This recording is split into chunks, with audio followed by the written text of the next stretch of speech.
Hey guys, good evening. कैसे हैं आप सब लोग?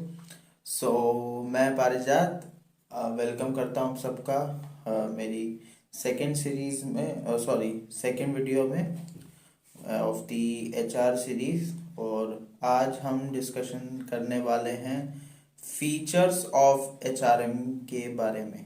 ओके। पहले में हमने जाना व्हाट इज एचआरएम,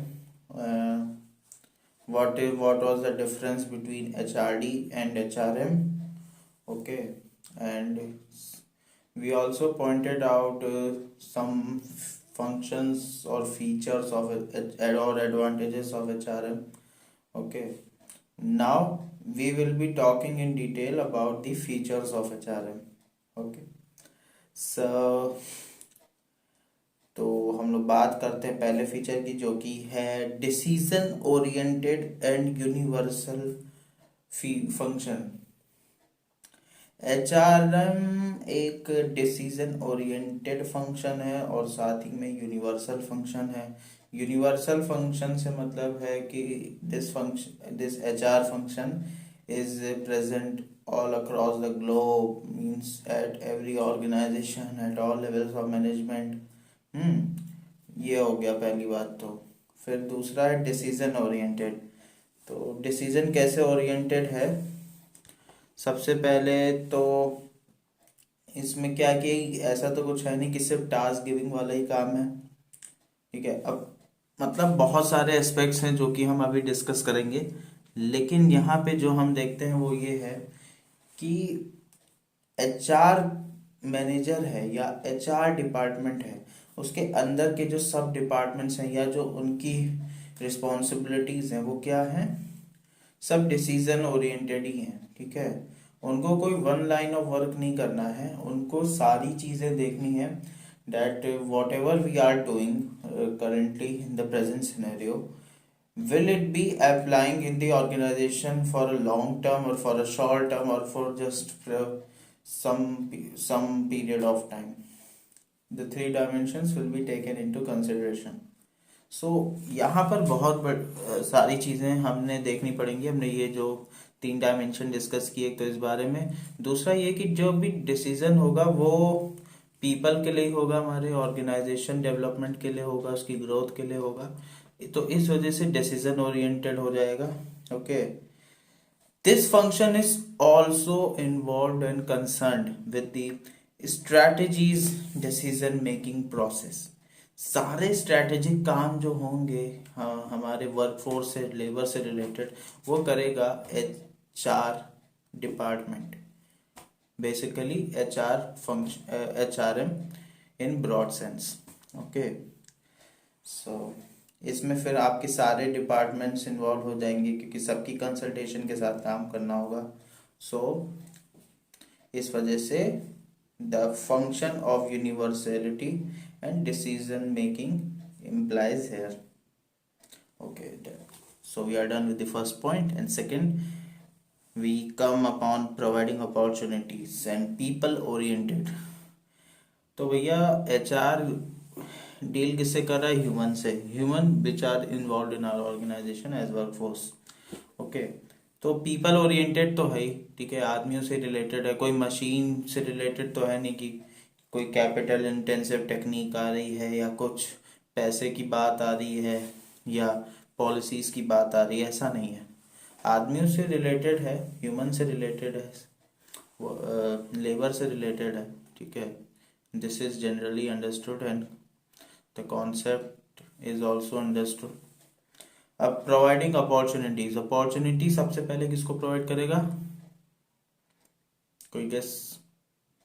अच्छा, तो अपॉर्चुनिटी सबसे पहले तो जो हमारे पर्सनल इन्वॉल्व हैं उन्हीं को करेगा। पर्सनल मतलब कि जो ह्यूमन्स हैं जो काम कर रहे हैं हमारे यहाँ। ओके। सो वो लोग को पहले अपॉर्चुनिटीज़ प्रोवाइड होगी, फिर हमारे बाकी लोगों को भी अपॉर्चुनिटीज़ प्रोवाइड होंगी काम करने की, ग्रोथ करने की, है ना, आगे बढ़ने की, एक लेयर को क्रॉस करने की, करियर पाथ में और आगे जाने की। उसके बाद हमारा ऑर्गेनाइजेशन में भी मतलब कि ग्रोथ होगा, उसका सर्वाइवल पीरियड और बढ़ेगा।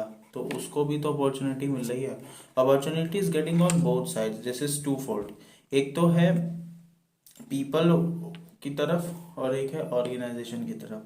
जब इन दोनों के गोल्स को मतलब कि मिला के या मिलाया जाएगा, ठीक है, और जो भी सिंक्रोनाइज्ड एफर्ट्स किए जाएंगे तो उससे ये फंक्शन जो होगा वो अपेरेंटली सही माना जाएगा। So this function of providing opportunities and people oriented is okay. Okay okay है और कोई दिक्कत नहीं है।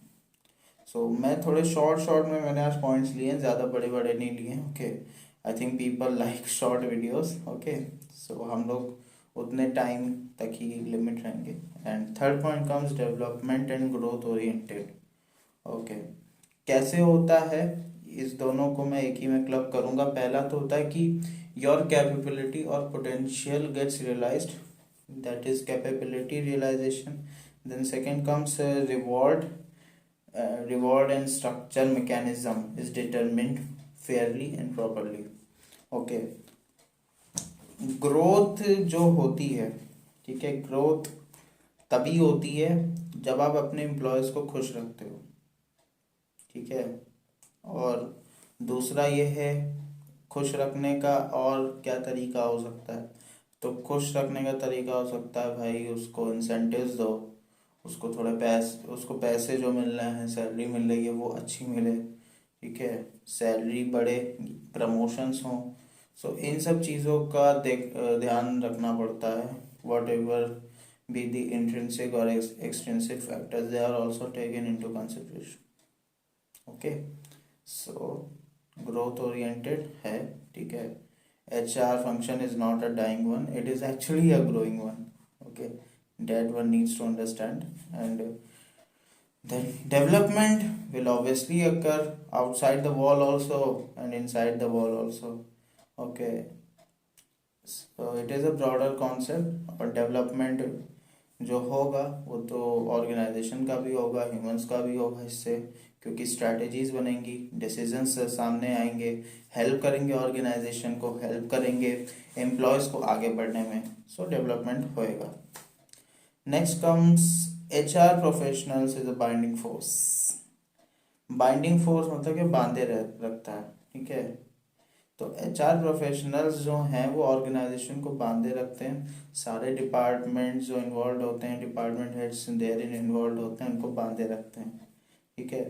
क्योंकि जो HR प्रोफेशनल हैं, बीट HR जनरलिस्ट हैं, HR मैनेजर्स या जो सबसे टॉप लेवल पे होते हैं VP ऑफ HR, उनका क्या काम होता है, उनको अपना रोल दूसरी फील्ड्स या डोमेन्स में भी अज्यूम करना होता है, ताकि वो जॉब डिस्क्रिप्शंस जब बनाएं, जॉब एनालिसिस करें या बाकी जो चीज़ें भी वो अपना काम जो भी करेंगे वो भी थोड़ा उनको समझना पड़ेगा दूसरी डोमेन से जब वो रिलेट करेंगे। अभी मैंने यहाँ पे कई सारे इंटर रिलेटेड टर्म्स यूज़ किए, सो उनको हम बाद में पढ़ेंगे धीरे धीरे एक एक करके, है ना, और कॉम्प्रिहेंसिवली। ओके, सो ये होता है। अब डोमेन्स की बात कर लेते हैं भाई, किन डोमेन्स की नॉलेज होनी चाहिए। तो सबसे पहला होता है फाइनेंस, दूसरा supply chain management, ops, marketing में भी, ठीक है। तो इस तरीके से उनको थोड़ा नॉलेज रखना पड़ता है, so that they can go for a better job description, and the roles and responsibilities of the employees are predetermined on a fair basis, right? And next point comes supports other functions and manages and motivates employees।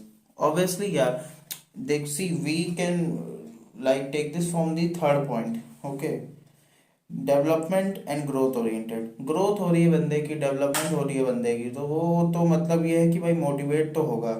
Okay, and if we talk about कि हम कुछ और चीज़ें कर सकते हैं, कुछ अलग तरीके से डायरेक्ट कर सकते हैं एम्प्लॉयज़ को, और उनके सजेशंस उनसे या तो मांग सकते हैं, या हम कुछ अदर मैकेनिज्म के थ्रू मतलब उनको मोटिवेट कर सकते हैं, तो बेटर है, तो भी मोटिवेट होंगे पॉजिटिवली, हमें देखना है, ठीक है। We need to take into account all the factors, all the internal and external factors that will be influencing and affecting the organization। Okay, then only things will go in tandem with each other, right? So और ये तो point है, clear है, sorted है। Support other functions कैसे है? Okay, support other functions का मतलब है कि सर्विस ओरिएंटेड है, ठीक है।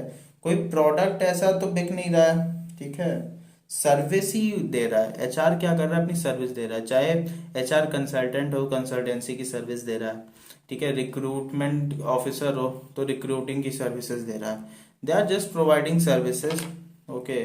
They are getting charges, okay, charges in the form of salaries, okay, which are fixed by the organization, उस तरीके से उनको मिल रहा है ना। और सपोर्ट अदर फंक्शंस से हम कह सकते हैं कि जो कि एचआर के फंक्शंस हैं या अदर रिलेटेड फंक्शन हैं, जैसे कि एडवाइजरी रोल्स होते हैं उनके, एचआर डिपार्टमेंट के, या एडमिनिस्ट्रेटिव हो गया, एडवाइजरी हो गया, है ना, फंडामेंटल रोल्स कुछ हो गए इंपॉर्टेंट। तो उन रोल्स को भी हम पढ़ेंगे, लेकिन नेक्स्ट वीडियो में, इस सीरीज की जो थर्ड वीडियो होगी उसमें ये हमारा टॉपिक रहेगा। ओके, सो ये थी अभी की कुछ बातें, मेन पॉइंट्स जो मुझे बतानी थी। प्लस अगर आप लोग ने अभी तक चैनल को सब्सक्राइब नहीं किया है तो प्लीज़ जाके कर लें, और ज़्यादा से ज़्यादा शेयर करें अपने दोस्तों के साथ ये वीडियो, ताकि उनको उनको कुछ नॉलेज मिले। एंड मे बी अगर किसी को नीड हो तो वो इस वीडियो को देख के समझ सकते हैं चीज़ें, okay, they can interpret it well, और उससे हमारी रीच भी बढ़ेगी, ओके। और सब्सक्राइब करने के बाद अगर आपने अपना बेल आइकन पे टैप नहीं किया तो वो भी कर दें, ताकि आपको इम्पोर्टेंट अपडेट्स मिलती रहें, ओके। सो ये था, मेन पॉइंट्स तो हो गए। एग्जाम्पल्स के लिए हम लोग क्या कर सकते हैं? सपोज मैं अपना एग्जाम्पल ले लेता हूँ। I am working as a H R manager in Infosys. चलो, इन्फोसिस में मैं एचआर मैनेजर की जॉब करता हूँ, और मेरे फीचर्स मतलब क्या होंगे? मतलब फीचर्स जो मेरे रोल्स होंगे, जॉब डिस्क्रिप्शन होगा, that will arise out of features, ठीक है। डिसीजन ओरिएंटेड है, यूनिवर्सल है, ठीक है। मेरा काम यूनिवर्सल है, मेरा काम है स्ट्रैटेजिक डिसीजंस बनाना रिगार्डिंग ह्यूमन रिसोर्सेज, ओके। फिर providing opportunities and people oriented, दूसरे लोगों के साथ मुझे कोऑर्डिनेट करना होगा, और अपॉर्चुनिटी अपने लिए भी क्रिएट करनी होगी, दूसरे को भी प्रोवाइड करनी होगी। फिर नेक्स्ट आते हैं कि जब मैं अच्छे से काम करूँगा, मैं अपना बेस्ट दूंगा, तो मेरा डेवलपमेंट होगा, इन्फोसिस का डेवलपमेंट होगा, और ये उसकी भी ग्रोथ में मदद करेगा, मेरी भी ग्रोथ में मदद करेगा, है ना। फिर जो मैं एचआर प्रोफेशनल हूँ, ठीक है, मैं एचआर मैनेजर हूँ, means I come under the category of HR professional. अब मैं एचआर प्रोफेशनल हूँ तो मैं क्या करूँगा? मैं सबको बांधे रखूँगा, सारे डिपार्टमेंट हेड्स को, ताकि मुझे हर डिपार्टमेंट की वर्किंग का पता चल सके। कोई भी डेविएशन हो, कोई गैप हो, so I can identify that, and then I can consult with my team, I can have a meeting with my team regarding this matter, ताकि हम इस गैप को मिनिमाइज कर सकें, और हो सके तो इसको वैनिश कर सकें। ये पॉइंट हो गया। फिर मेरा काम ये भी होगा कि सर्विसेज हम अपनी टाइमली प्रोवाइड करें ऑर्गेनाइजेशन को, इन्फोसिस को, और मोटिवेट करते रहें दूसरों को भी अपनी तरह कि वो काम करते रहें। इतने पॉइंट्स का एक एग्जाम्पल बन गया, राइट। सो हाँ, बाद में जब एग्ज़ाम्स आप लोग के आते हैं तो उसमें भी मैं आपको हेल्प करूँगा कि कैसे आंसर करना है, okay. So be ready with that. So बस आज के लिए इतना ही था। आई थिंक 14 मिनट होने वाले हैं वीडियो को okay, not an issue. So ठीक है, then I will take your leave guys. और लास्ट में फिर कहूँगा, चैनल को सब्सक्राइब करें, लाइक मारें, शेयर करें अपने दोस्तों के साथ, अपने मेट्स के साथ, ओके। एंड फिर हम लोग मिलते हैं इसी सीरीज़ की नेक्स्ट वीडियो में कुछ दिन के बाद, एंड फिर और नई नई चीज़ें जानेंगे, सीखेंगे, और आप लोगों से फीडबैक लेते रहेंगे। सो तब तक के लिए thank you so much for being here, and आप सब लोग घर पर रहें। अब तो थोड़ा पुराना हो गया, लेकिन आप लोग सेफ रहें। सबसे बड़ी इंपॉर्टेंट बात है कि सेफ रहें। तो खुल रहा है काफ़ी चीज़, वैक्सीन भी आ गई हमारे यहाँ। बस मैं यही चाहूँगा कि आप लोग सेफ रहें, सुरक्षित रहें, और अपने परिवार का ध्यान रखें, आसपास के लोगों का भी ध्यान रखें। So once again thank you so much.